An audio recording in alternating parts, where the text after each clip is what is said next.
Mr. Johnson. My name is Stuart Turner, and today I'm going to be talking about self-esteem. I have a PowerPoint presentation to go along with it. The question that I have for this topic is, how does self-esteem affect you as a person? Why I found this topic intriguing? I found this topic intriguing because I wanted to learn about the different ways of self-esteem and how do you get to have self-esteem. And I feel like when you have self-esteem, you have a positive outlook on your life, and you feel good about yourself.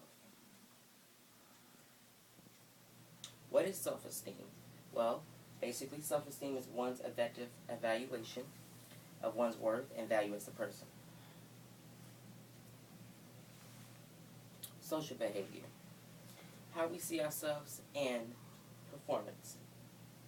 Just to summarize this whole slide up, I'm not reading everything.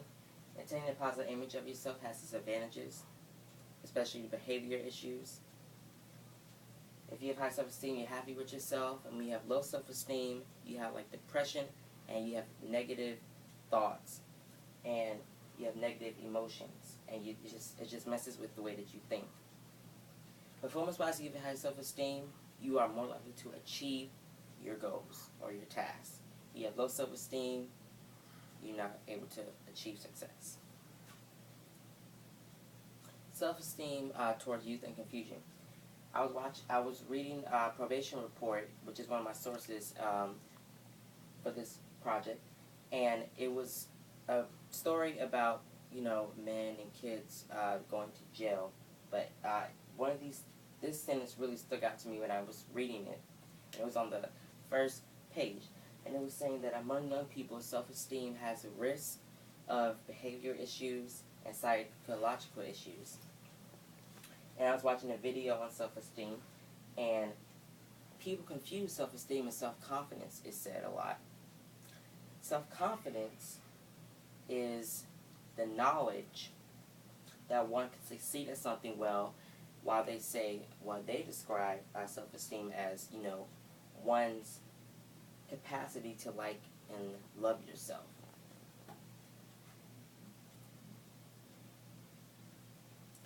Three main points I'll be talking about: highs and lows of self-esteem, culture and sense of self-esteem, and the self and interpersonal needs. Highs and lows of self-esteem. Your highs is you can boost academic abilities and you have less stress. We have low self-esteem, juvenile delinquency, and you can have antisocial behavior. Culture, sex, and self-esteem. Many people assume that ethnic minorities would have lower self-esteem, but Hispanic, Native, and Asian tend to rate themselves lower than non-Hispanic Caucasians. African Americans reportedly, surprisingly, have higher self-esteem than all other ethnic groups. And I just think that's really surprising from where we came from. Our backstory is just really surprising. So it's great to know that African Americans have that high self-esteem of ourselves since the 1980s. As in sex-wise, self-esteem, it affects more women than men.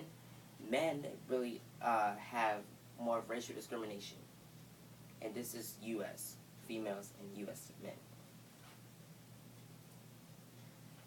The self and interpersonal needs. There's three of them. The first one that I'll be talking about is need for control.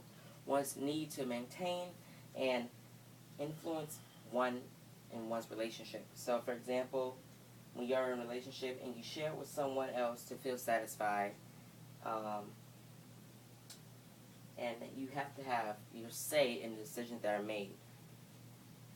Like, for example, there's this show on TV called Total Divas, and there's this couple, Nikki Bella, she's a WWE diva, and John Cena, he's a WWE superstar, and they have to have their say in their relationship. They share stuff. Like currently, they had to sign a cohabitation agreement, so they was talking about that, and he had to share that with Nikki, and I see how John has to have that need for control,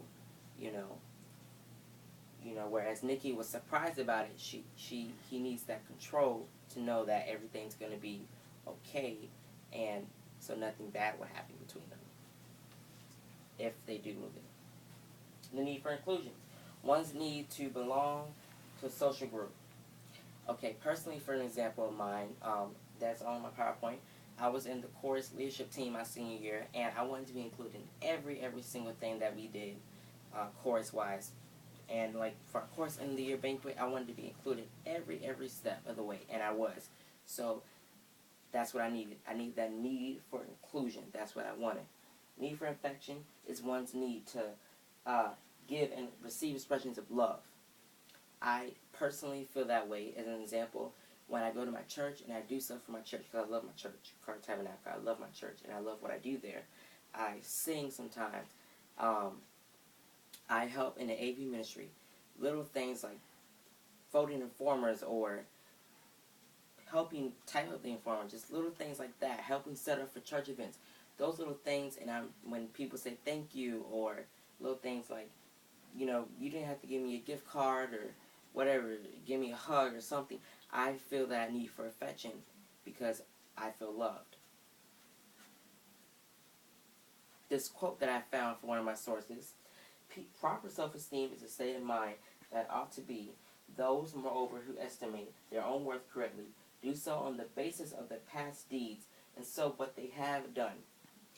They dare to try again. Those who estimate their worth too highly, or who pretend to be what they are not, who believe flatterers, become disheartened when dangers actually confront them. And that's from Thomas Hobbes and David Moyne. When I think about this quote, personally, in my own words, basically what he was saying like people that try to think of themselves too highly and they think of themselves,